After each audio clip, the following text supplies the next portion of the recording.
Hapit na mahuman ang katukuran sa higanting Christmas tree ug mga dekorasyon sa Mandawi City Hall ug Heritage Plaza. Gikatakdang pasug-an na kini karong Domingo sa gabi. Ang report ni Nico Sereno.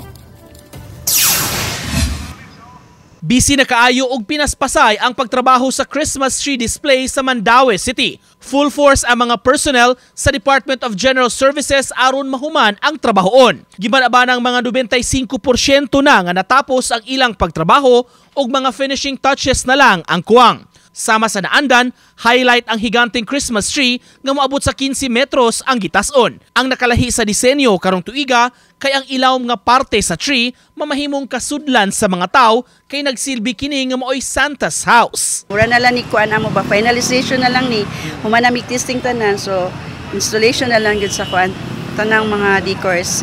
The lights okay naman, nakuha naman. Gipasigar busab nila kasagaran sa mga materyales nga gigamit recycled gikan sa miaging katuigan. May pipila lang nga gipuno o gipalit nga bag-o.